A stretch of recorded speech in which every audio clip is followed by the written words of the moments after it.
అంటే ఆ అక్యుములేట్ అయ్యే బ్యాక్టీరియా ఉంటుంది కదా, ఈ బ్యాక్టీరియా అనేది లాక్టిక్ యాసిడ్ ప్రొడ్యూస్ చేసి మనకి క్యావిటీస్ అంటే పుచ్చులు అనేది ఫామ్ చేస్తుంది. సో యూజువల్ గా చాక్లెట్స్ తింటే క్యావిటీస్ ఫామ్ అవుతాయి, భయపడుతూ ఉంటారు పిల్లలు.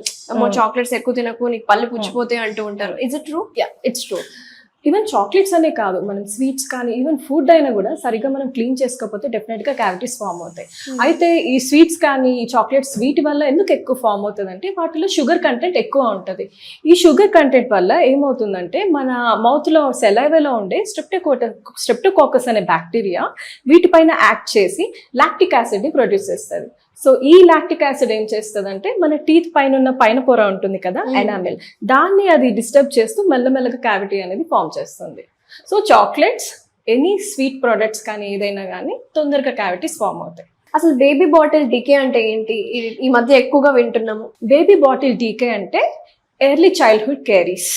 అంటే చాలా మంది మదర్స్ బేబీస్కి కంటిన్యూస్గా బాటిల్ ఫీడింగ్ అలానే ఉంచేసేసి నిద్ర పుచ్చుతారు అనమాట. సో ఏమవుతుందంటే మిల్క్లో ఉండే కానీ ఈవెన్ జ్యూస్ అయినా కూడా ఫీడ్ చేస్తుంటారు అలా. సో వాటిలో ఉండే ఎక్కువ షుగర్ కంటెంట్ సేమ్ మనం ఇందాక డిస్కస్ చేసాం కదా, మన నోట్లో ఉండే స్ట్రెప్టోకాకస్ బ్యాక్టీరియా అనేది ఆ స్వీట్ వాటిపైన యాక్ట్ చేస్తుంది అనమాట, అందులో ఉండే షుగర్ కంటెంట్ మీద. సో అప్పుడు మెల్లగా లాక్టిక్ యాసిడ్ అనేది ప్రొడ్యూస్ చేస్తుంది. ఈ లాక్టిక్ యాసిడ్ అల్టిమేట్ గా మన పిల్లల ఎనామిల్ అని డ్యామేజ్ చేస్తుంది.